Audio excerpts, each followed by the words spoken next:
ಸ್ನೇಹಿತರೆ ನಮಸ್ತೆ. ನಿಮ್ಗೆಲ್ಲ ಮತ್ತೊಮ್ಮೆ ಸ್ವಾಗತ. ನೀವು ನೋಡ್ತಿರೋ ದೃಶ್ಯಗಳು, ಇವತ್ತಿನ ದೃಶ್ಯಗಳು ಯಾವಪ್ಪ ಅಂತಂದ್ರೆ ಯಾದಗಿರಿ ಜಿಲ್ಲೆಯ ಶಹಾಪುರ ತಾಲೂಕಿನ ಯಾದಗಿರಿ ಮತಕ್ಷೇತ್ರದ ಟಿ ಒಳಗಿರ ಗ್ರಾಮದ ದೃಶ್ಯಗಳು. ನೀವು ನೋಡ್ತಿರೋ ದೃಶ್ಯಗಳಲ್ಲಿ ಯಾವ ರೀತಿ ರಸ್ತೆಗಳು ಇದಾವೆ. ರಸ್ತೆಗಳಿರಲ್ಲ. ಇದು ನಮಗೆ ಸ್ವಾತಂತ್ರ್ಯ ಸಿಕ್ಕಿ 79 ವರ್ಷ. ಎಷ್ಟು? 79 ವರ್ಷ. ಆದ್ರೆ ನಮ್ಮ ಪರಿಸ್ಥಿತಿ ನೋಡಿ. ತೆರಿಗೆ ಕಟ್ತಾ ಇದ್ದೀರಿ ಸ್ವಾಮಿ, ತೆರಿಗೆ ಕಟ್ಟಿದ್ರು ಸಹ ಈ ತರಹ ರಸ್ತೆಗಳು ನಮ್ಮ ಪರಿಸ್ಥಿತಿ. ಇದಕ್ಕೆ ಯಾರು ಜವಾಬ್ದಾರರು? ಶಾಸಕರ, ಸಚಿವರ, ಅಧಿಕಾರಿಗಳ. ಈ ತರ ಸಮಸ್ಯೆಗಳು ಆಗ್ಬಾರ್ದಂತೇಳಿ ಗ್ರಾಮ ಮಟ್ಟದಲ್ಲಿ ಪಂಚಾಯತಿಗಳಲ್ಲಿ ಯಾರಿರ್ತಾರೆ ಗೊತ್ತಾ? ಪಿಡಿಒದವ್ರು ಇರ್ತಾರೆ. ಏನ್ ಕೆಲಸ ಅವ್ರದ್ದು? ಡೆವಲಪ್ಮೆಂಟ್ ಮಾಡುವಂತ ಕೆಲಸ.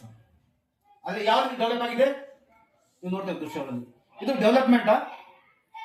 ಡೆವಲಪ್ಮೆಂಟ್ ನಿಮ್ಗೆ ತಿಳಿಸಿದ್ರು ಪಿಡಿಒ ಸಾಹೇಬ್ರೆ. ತಾವು ಈ ವಿಡಿಯೋ ನೋಡ್ತಾ ಇದ್ರಲ್ಲ, ದಯಮಾಡಿ ನಾಳೆ ಇದೇ ಟಿವಿಡರ್ ಗ್ರಾಮಕ್ಕೆ ಹೋಗಿ ನೀವು ಗೊತ್ತಾಗುತ್ತೆ ಅದೇ ಪರಿಸ್ಥಿತಿ ಇದೆ ಅಂತ ಹೇಳಿ.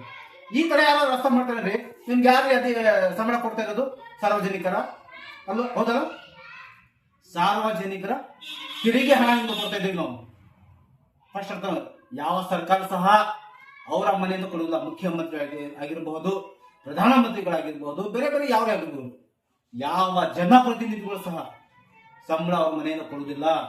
ಸಾರ್ವಜನಿಕರ ತೆರಿಗೆ ಹಣದಿಂದ ನಾವು ಸಂಬಳ ಕೊಡ್ತಾ ಇದ್ದೇವೆ. ಯಾಕೆ ಅಂತಂದ್ರೆ ನೀವು ನಮ್ಮ ಸಮಸ್ಯೆಗಳನ್ನು ಬಗೆಹರಿಸಿ ಕೊಡಿ ಅಂದ್ರೆ ಸಂಬಳ ಕೊಡ್ತಾ ಇದ್ದೇವೆ. ಆದ್ರೆ ನೀವು ಏನ್ ಮಾಡ್ತಾ ಇದ್ರಿ? ಪಂಚಾಯತ್ ಕುಂತು ಈ ರೀತಿ ರಸ್ತೆಗಳು ಕೊಡ್ತೀರಾ? ದಯಮಾಡಿ ಆದಷ್ಟು ಬೇಗ ಈ ರಸ್ತೆ ಸರಿಪಡಿಸಿ ಕೆಲಸ ಮಾಡಿ. ಈ ವಿಡಿಯೋದಲ್ಲಿ ಮುಗಿಸ್ತೇನೆ. ಧನ್ಯವಾದಗಳು.